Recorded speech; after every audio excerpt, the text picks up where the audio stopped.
Thank you sir. ఇక నేను వెళ్ళి ఆ ఏర్పాట్లో ఉంటాను. ఈ ఘోరకరిని ఆపండి. మీ ఉద్యమం హింసా మార్గం పడితే ఎన్ని ప్రాణాలు పోతాయో ఊహించండి.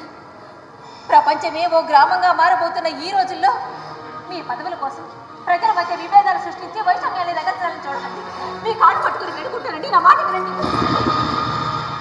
నా పదవి కాపాడుకోవడానికి ఇంతకంటే మంచి మార్గమే లేదు. ఉందండి, ఉంది. ముందు మీరు రాజీనామా చేయండి. ఆ తర్వాత ప్రజలకు స్వచ్ఛందంగా సేవ చేసి వారి విశ్వాసాన్ని పొందండి.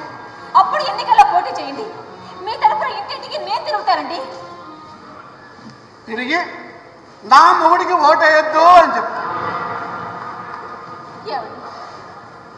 ఇన్నాళ్ళుగా అవకాశం దొరికినప్పుడల్లా మీకు మంచి మాట చెప్పడానికి, మీ మనసును మంచి వైపు మరచడానికి ప్రయత్నించాను.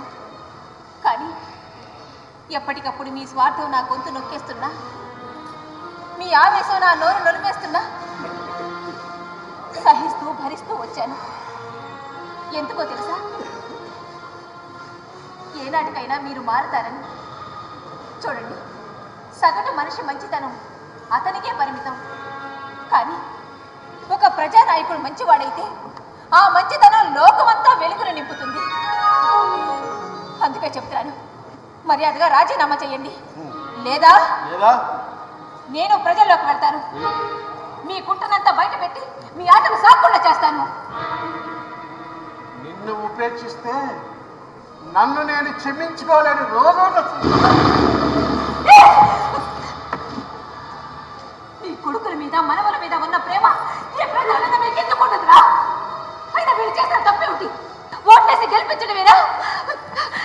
నీలాంటి దుర్మార్గుని భర్తగా భరిస్తూ పురిస్త్రీగా బతకడం కంటే నిన్ను చంపి విధవగా బతకడమే మంచిది. నువ్వు బతకడానికి వీల్లేదు.